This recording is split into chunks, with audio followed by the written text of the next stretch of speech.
Johnson Space Center. I'm joined here by an incredible group of human beings.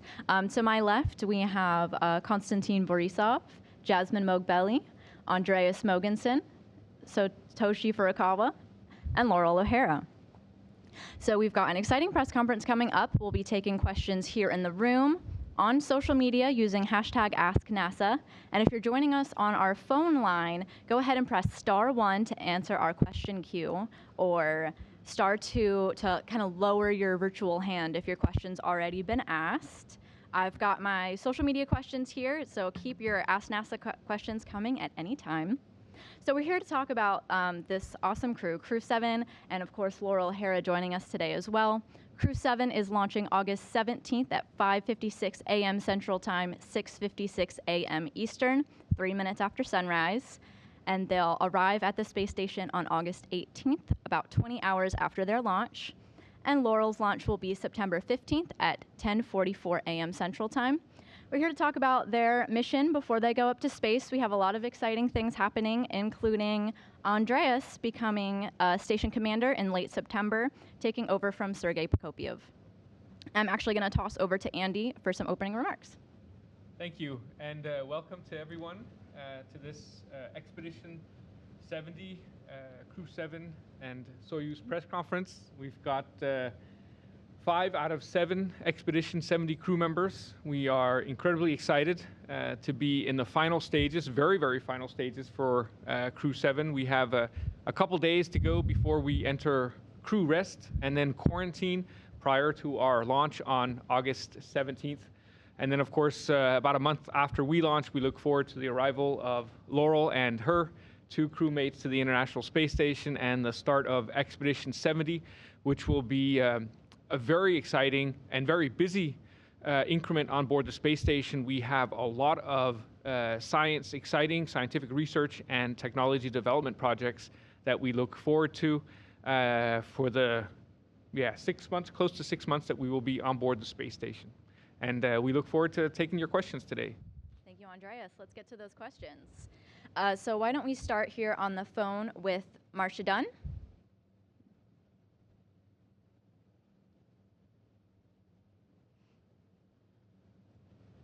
Marcia, if you're speaking, you might be on mute. Hello? We hear you.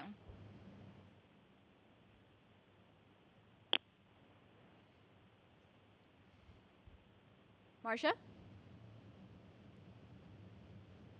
That's okay. Why don't we go to our next question? Can you hear? Can you hear now? Yes, I can. Okay, sorry. Yes, thanks for taking my question. I'd like to just ask the crew members who are going to be making their first flights to space.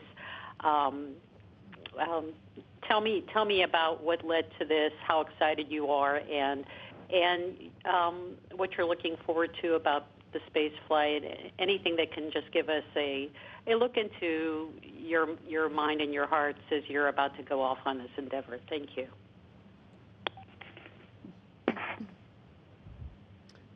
You want to go? Yeah, sure. I'll start off with that and just share that probably the thing that I'm definitely most excited about actually launching and getting to space flight is first just looking back and seeing the Earth from orbit. You see it in all these pictures, but actually seeing it in real person, I think, will just be a pretty incredible experience. And then I'm also looking forward to learning how to fly. So learning how to live and work in microgravity, just how to do all the daily tasks, sleeping and eating and showering, and then using tools and equipment to do all of the research that we're going to be doing. And then lastly, I'm looking forward to spending time with these guys on orbit and having dinners together and working together and just sharing that adventure. I think for me, this is something I've wanted to do for as long as I can remember. And so I know recently we've been so busy, sometimes I forget we're actually about to launch to space. And just the last couple of days, it's really hit me. Similar to Laurel, one of the things I'm most excited about is looking back at our beautiful planet. Everyone I've talked to who has flown already has said that was, kind of a life-changing perspective to see our Earth in that way.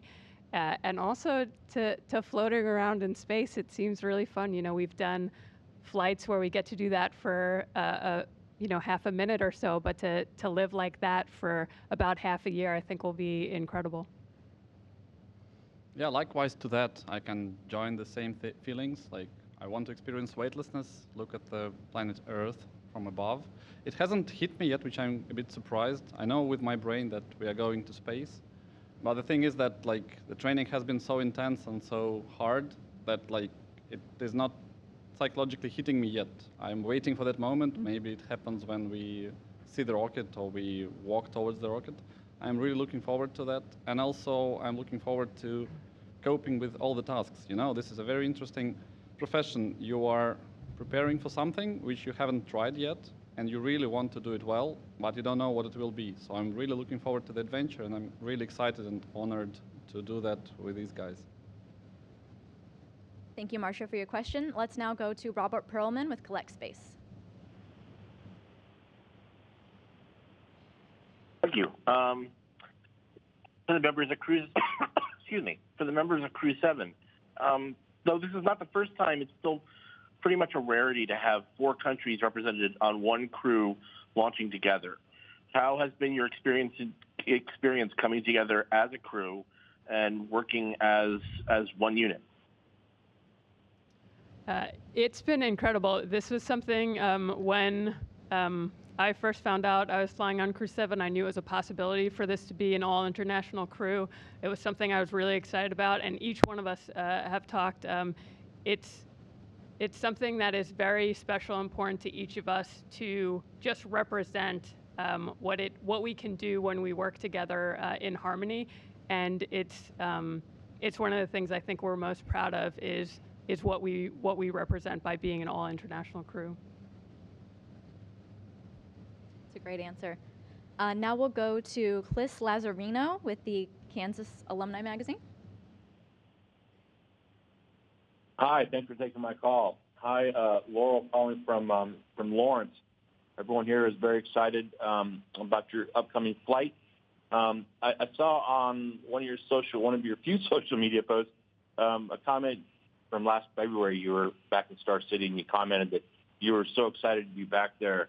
Can you talk about that training that you've undergone in Star City that made it so enjoyable for you, and just comment on the training that you've undergone so far that leads you to this point. Thank you very much. Thank you, and that's exciting to hear from you all the way in Lawrence. So I started my training in Star City in summer of 2021, and there we start with Soyuz systems. So we study all the different systems of the vehicle, and that moves progressively into more and more complex sims with the crew, where we are in the simulator working through all of the procedures that we will do during launch and docking, and then eventually descent and landing. And so those are very fun simulations because they're challenging. They throw a lot of different failures at us, and we get to learn how to work through the procedures and work together as a crew. So that's been particularly enjoyable. And then, of course, we also learn all of the space station systems. And we do training that's kind of similar to the training that we do here in the U.S. And also in Germany with ESA and in Japan. So speaking of hometowns, I have a question on Twitter for Jasmin. Matt wants to know, as a native Long Islander, what ways are you planning on engaging with those here while you're in orbit? Yes, so a couple months ago, I actually went back home to Long Island and spoke to several of the students there from my hometown, from the elementary school all the way to the high school. And we actually have an aviation museum there, the Cradle of Aviation Museum. I went there and spoke to a lot of students there as well. And I'm hoping to continue that while I'm on orbit, meeting with those same students and talking to them from space this time. We'll go back to questions on the phone with Lenka White with Sputnik News. Thank you very much to all of you, and I wish you good luck. Please, I would like to ask you if each of you could name your favorite experiment you are looking forward to the most. Thank you. Favorite experiment? So I have a couple experiments. I don't know if they're my favorites, but it's certainly 2 experiments that I'm very much looking forward to because they both involve sitting in Cupola, our window module, and taking photos out of cupola.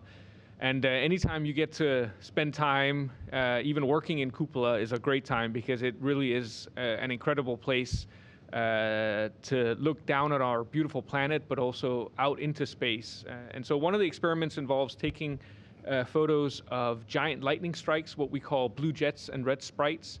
These are a special type of lightning that shoot upwards from the top of thunderclouds up towards space.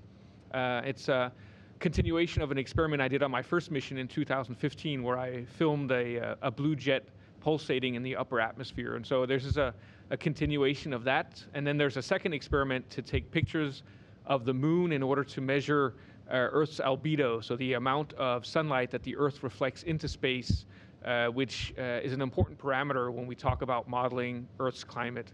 So it's certainly two experiments that I look forward to, especially because they take place in cupola. No, one that I'm really excited about, which we may get to do, some members of our crew may get to do while we're up there, is actually conducting science during a spacewalk and swabbing the outside of stations for microorganisms spacewalk, swabbing outside of different vents and seeing is there any life that has persisted on the outside of the space station. So I think that will be really cool.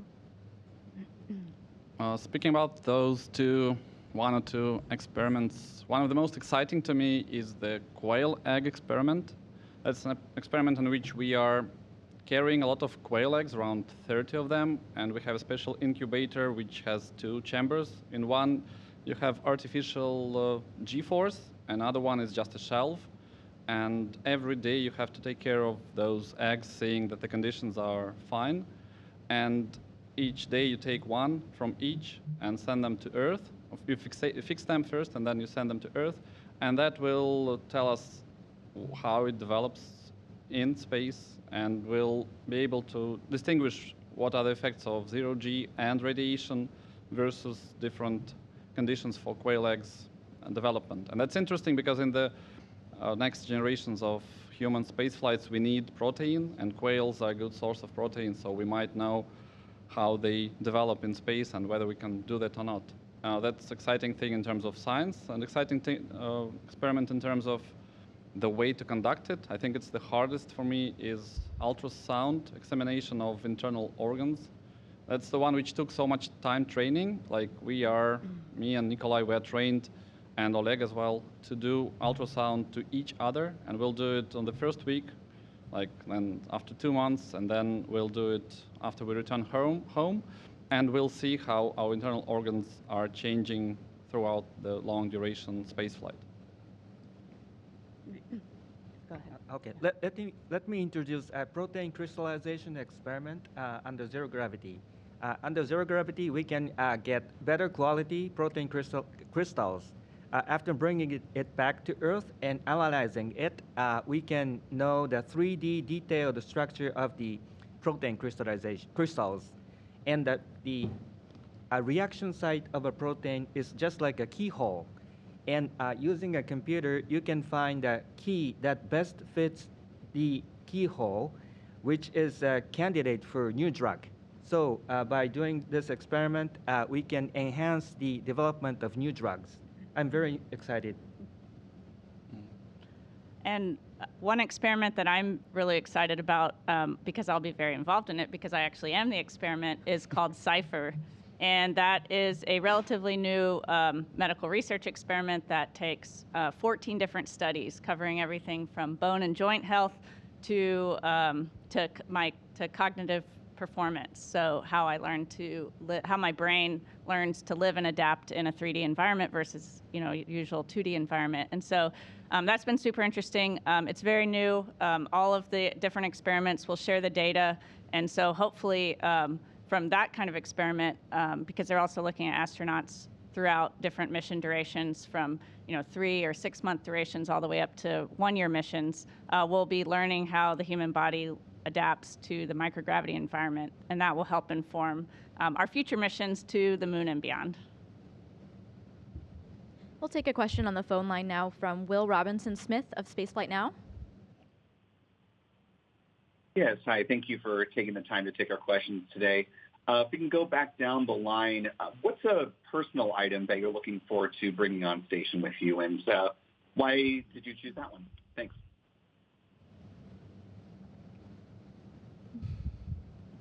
Personal Was there a items, which we second plan- part to that question? Did it get cut off, or was it just what's our favorite personal item we're going to bring? What personal item you'll be bringing? Will Robinson Smith, was there a second part to your question? Just, how did you happen to choose that item, given that, you're limited on what you can bring up with you? I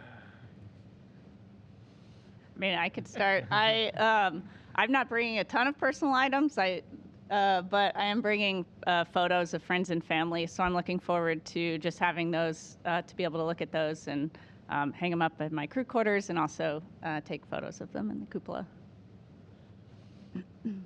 I'm just struggling to pick one thing to talk about, but I'll go with I'm bringing 2 stuffed animals for my twin girls, dragon stuffed animals. They're the same dragon, but slightly different colors for each of them. And I introduced them to these dragons before, and then I said, okay, now we got to box them up to pack them for space. And so I'm looking forward to showing them the dragons floating around in space.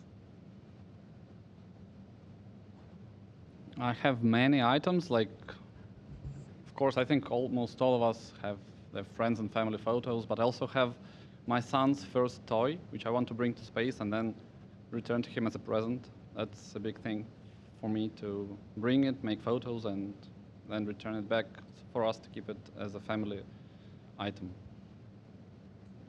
These are all so sweet. I don't know if it qualifies as a personal item, but my Crew-7 colleagues let me pick our zero-G indicator. So traditionally, we always have some kind of toy or stuffed animal hanging from the hatch in the capsule to indicate the moment that we reach zero-G and it begins to float in weightlessness. And You can't tell them what it is yet, right? Oh, I can't. It's a surprise. It's a surprise. Okay. Well, so that's probably, I'll have to tell you the story and what it is at a later time. But Andreas, did you pick the item? I did. I got to pick the item together with my children. I have 3 children, and so it's related to them. But I'll have to keep it a surprise a little bit longer. Well, in addition to the photos of families and friends, I'm bringing some photos of from the students of the schools that I graduated from, and I'm looking forward to taking photos with them. Oh, wow. Awesome. Now we'll go to Bill Harwood with CBS News. Hey, thanks very much. This is a question for Laurel, if I can. Can you talk a little bit about, I guess you're launching with one crew and coming down with another. So Oleg and Nikolai are going to stay up for a full year, I guess. And can you talk about how that might have affected training in any way with you, if it has at all, and just what their attitude is going into a flight like that? Thanks. Yeah, that hasn't impacted our training, and that's still going through the process, the approval process. So that hasn't impacted us at all. Right, not completely confirmed. Mm-hmm. Okay, thanks. I'm going to try on this name. Please excuse me. Yuichiro from Kyoto News. Hi, thank you for taking my question. My question is to Furukawa-san. In coming years, more and more people will go to space, but I think the risk of the space trip on the human health or body is not fully understood. So as a medical doctor, how do you think you can contribute to the enhancement of knowledge through this mission and beyond? Would you please specify 1 or 2 topics you are focusing on? Thank you. Okay, thank you for the question. As Laurel discussed, I am also a subject for the Cypher experiment, and it is a big 14 research combination of the 14 research project, and it is for the upcoming long duration human stay in space. And I will be giving kind of data before, during, and post-flight for blood, urine, PC-based test results, something like that, to better know how the space environment affects human body in prep for the upcoming human excursion to the moon, Mars and beyond. And so I'm very excited and looking forward to that. We'll take a question from Elizabeth Howell with space.com. The time, this question is for Andreas. Do you have any tips for other astronauts for taking pictures of the auroras from the space station? And also, what are you most looking forward to in terms of imagery? In terms of advice, practice, practice, practice, because it is tricky to get good photos. But luckily, we have half a year to get good at it. On my first mission, I had 10 days, so it was a little bit tricky to take a lot of good photos. But I'm hoping this time, with 6 months, I'll have more time to spend out in the cupola and to get much better. And I'm looking so much forward to getting back to the space station. It really is an incredible place, and just living and working up there with my colleagues is such a fantastic opportunity. And of course, I'm most looking forward to getting to do a lot of things I didn't get to do on my first trip because it was a shorter trip. I didn't get to see a lot of things on the Earth. I never saw the Himalaya mountains. I never saw what's called the Richat structure in the Saharan desert. I never saw a lot of the other craters that you can see on Earth from space. And so I'm looking forward to seeing that and hopefully taking some good pictures. And then I have a personal project where I'd like to try to recapture some of these blue jets again, and also photograph a few other places, some wild nature areas that are left on Earth. Our next question is from Mikio with NHK. Hi, hello everyone. Thank you for taking my question. So my question is for Furukawa-san. I think this is the first time you are in public with other Crew-7 members in this press conference. So can you please talk about what you are feeling now with these members and what kind of role you'd like to play among these members? Thank you. Okay. Thank you for the question. I'm very happy and proud of being this incredible team. And in a Dragon spacecraft, I'm serving as mission specialist, working with commander and pilot and the other mission specialists to keep the Dragon spacecraft intact.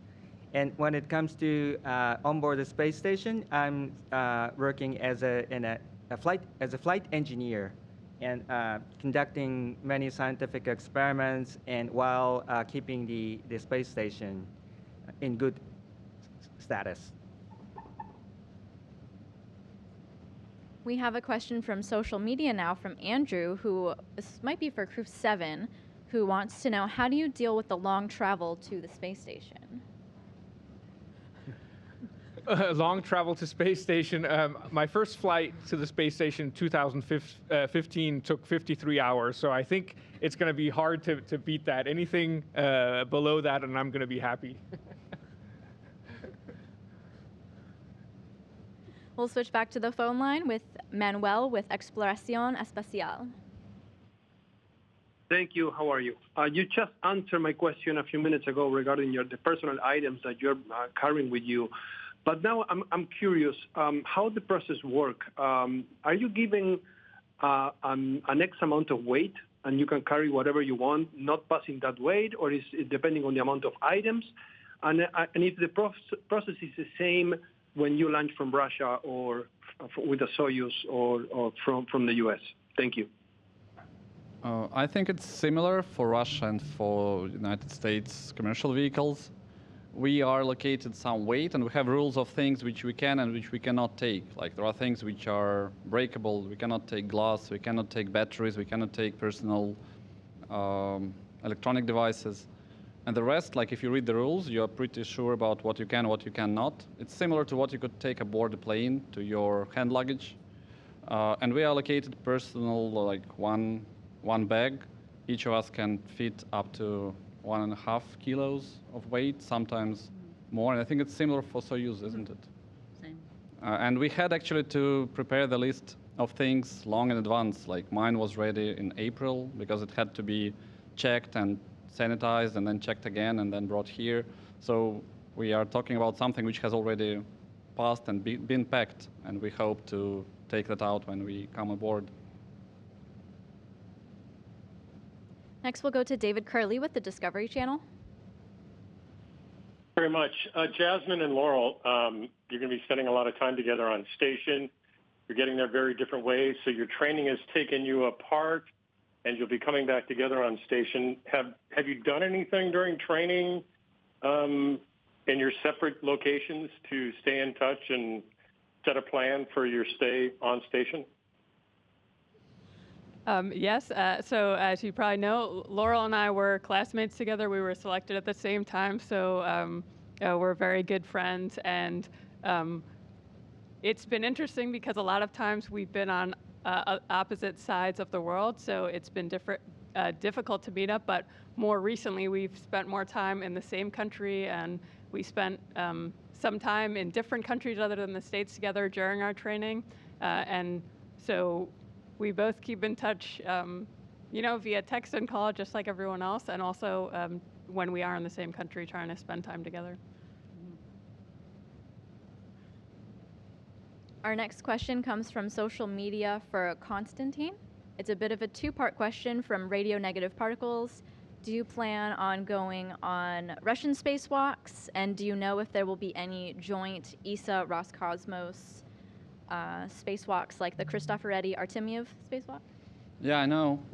Thanks for the question. You know, it's a pity that if you are flying this incredible opportunity to fly in an American USCV, you are not able to do a Russian spacewalk because you have to be paired with someone to do that. And since our crews have been changed so many times, unfortunately, I don't have any spacewalks planned. But although I'm completely prepared and I'm ready to be a backup, and if something goes bad, I can rejoin the crew and do a spacewalk. But coming to the second part of the question, no, I don't know if there are. I know that there are no joint spacewalks planned for increment 70. You could always invite me. Yeah, we can do that because you are trained, aren't you? Yeah. We could do We'll that. switch back over to the phone bridge with Marcy with the International Women's Air and Space Museum. Thank you. Yes, my name is Marcy Frumker from the International Women's Air and Space Museum, and my question is for both Jasmin and Laurel. And I want to know, did you receive any tips or advice from any other women space station astronauts to prepare for living aboard the space station for 6 months? Thank you. Yeah, I mean, we've obviously had a bunch of our friends fly before us, and so along with the other women and also the men, we've gotten a lot of advice on everything from, how to take showers in space to also just, how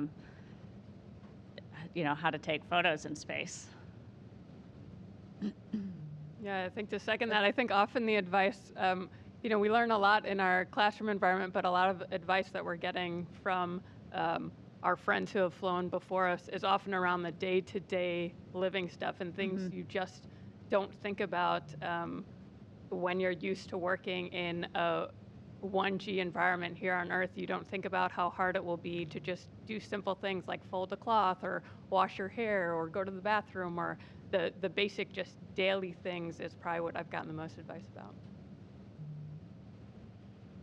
So getting into the second half of our press conference, I just want to remind everyone, if you have a question on the phone, to press *1 to enter our question queue. And if you've got a question on social media, be sure to use #AskNASA. And of course, here in the room, raise your hand if you've got a question. And I think we do have one. Oh, thank you. Mark Carreau with Aviation Week and Space Technology.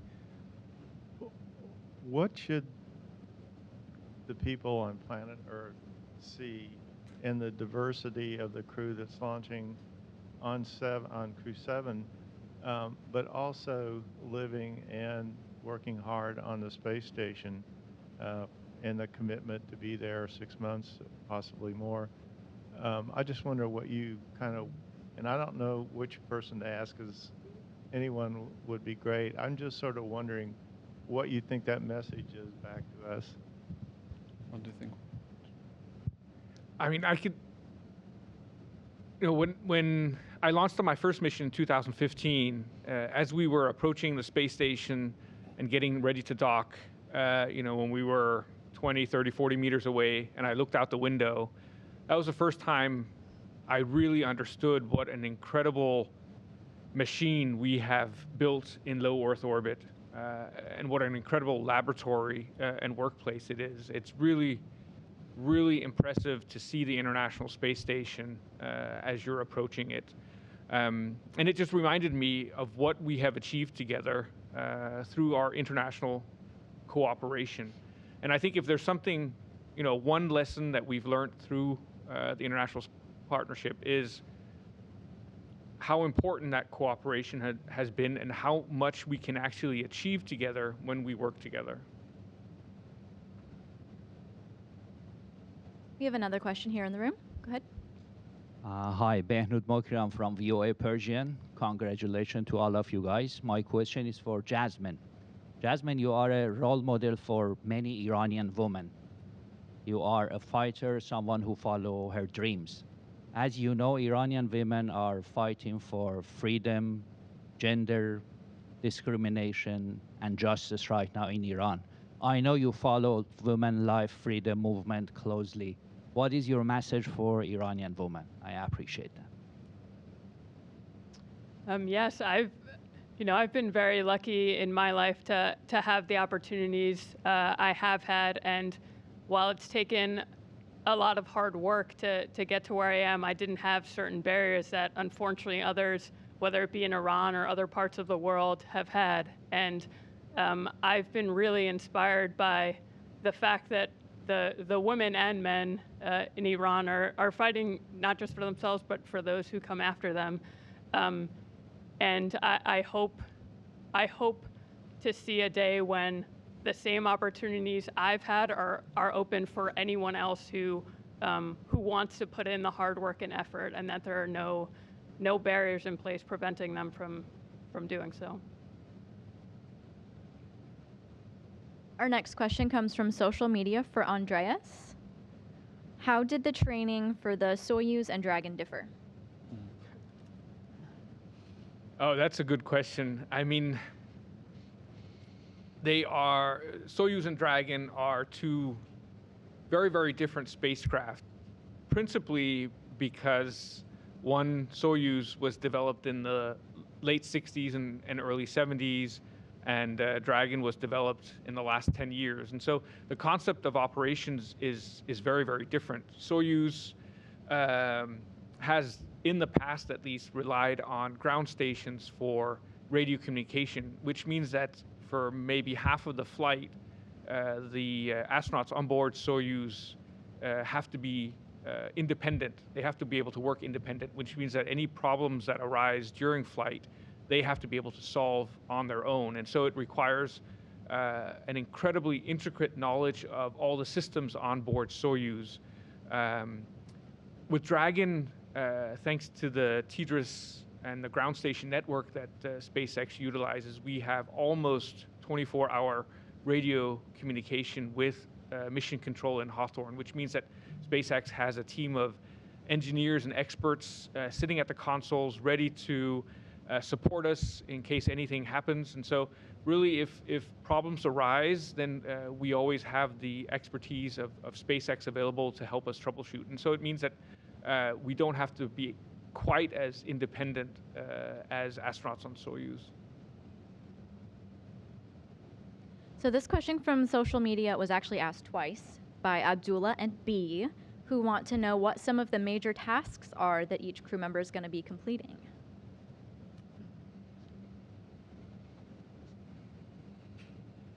Anyone want to take it? Laurel, you want to take that one first? Sure. So we'll be doing all sorts of work on board Space Station.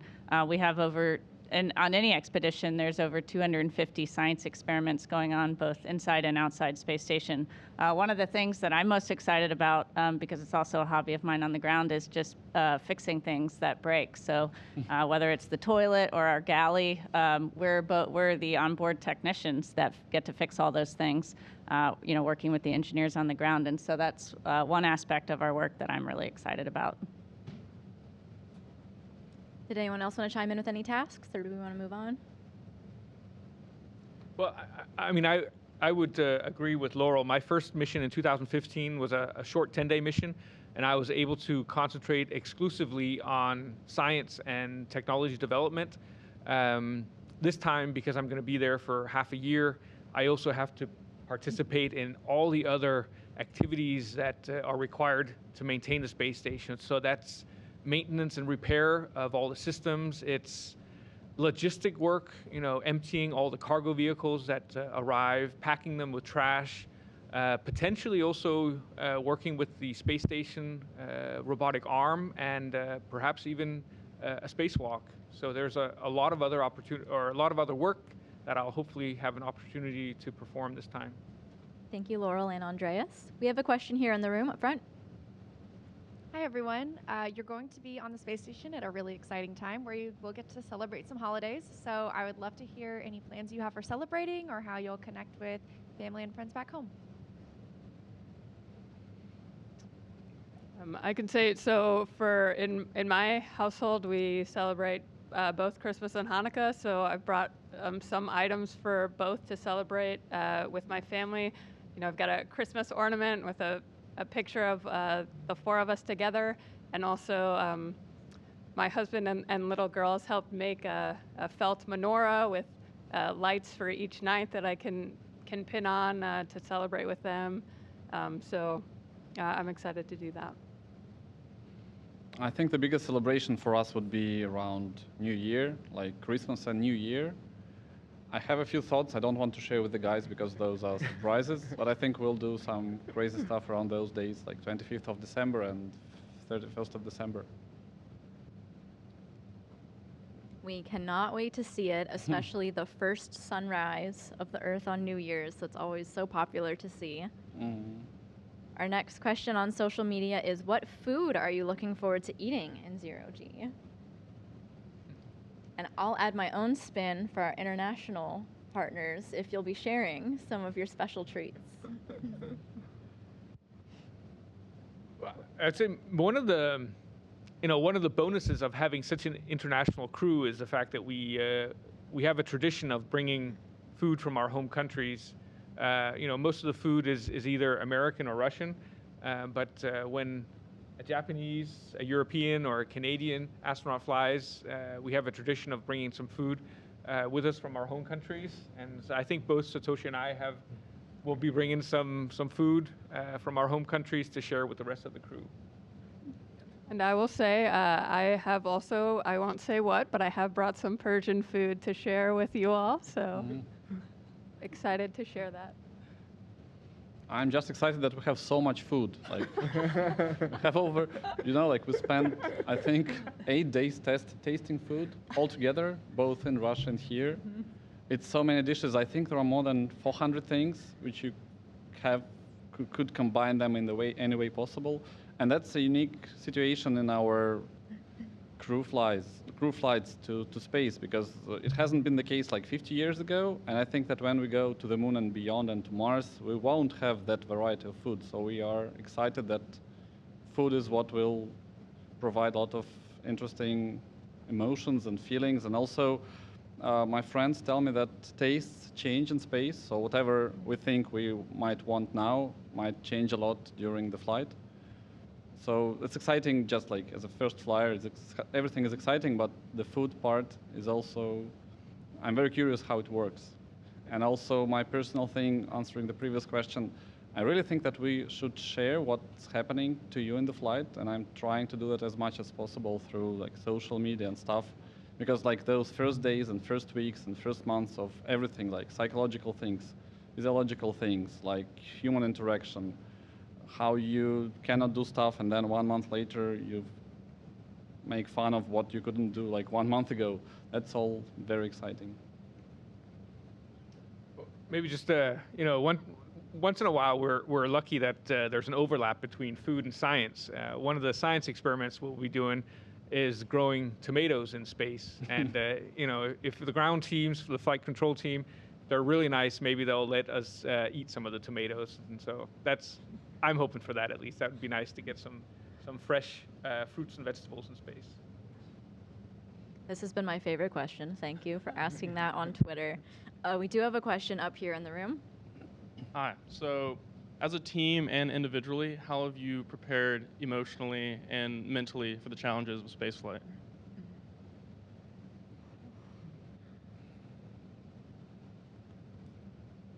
Good one. I can do that. For me, it's sports, meditation, and yoga. That's what I do, but I don't think it's very easy to make yoga in 0G. I'm really curious how it works. But at least the breathing techniques and things which I do as my daily practice, I can continue doing. That's one thing. And sports is always what would take your mind off the problem and stress. I think I will be doing running and meditation and breathing techniques. And also that's what all of my colleagues tell me, that we can take photos of the ground, of the Earth, both during the daytime and during the nighttime. And that is something which really takes you away in terms of, like, you get distracted, you get into it, you enjoy doing that, and time passes and you get like some variety in your day which can help relieve a lot of stress. And also we have friends and family which, given the current technology development, are one call away. You can always text them, you have emails, you have phone calls, and I'm planning to call my friends and family to talk to them, just to stay there, stay in touch, and share the experience which I'm enjoying. And along the line, an experiment NASA astronaut told me a tip that says, train as you fly and fly as you train. So that I think that is very true. So on the day of actual flight, you need to do what you used to do in the training sessions, not something special. So that is a very good tip to get yourself prepared for a flight. We'll go back to the phone bridge with Robert Perlman from Collect Space. Hi, thanks. For all five, you'll be on space station either a month or within a week of OSIRIS-REx coming back to Earth and delivering asteroid samples. Has there been any talk about whether you'll have a view from the space station of that reentry and any particular training for capturing it on film? Mm-hmm. No specific talks of that, and I'm not sure if that's something that will need to be determined as we get closer. But hopefully, if there will be a view, I think the flight control team will certainly prepare us for that, so that we can capture views. But nothing specific yet. I'm definitely trying to catch Soyuz flight, which is happening on September 15, because when it launches, actually the ISS is very close during the launch phase. It is a short flight. It's a two orbit flights. That means that it will be so close, and I really want to try that. Awesome. Going back to questions on social media, this time from Jacqueline. Andreas, I think, already answered that question, so I think I'll toss this one to someone else. What is one place on Earth, excluding your home country, that you look forward to viewing from the cupola?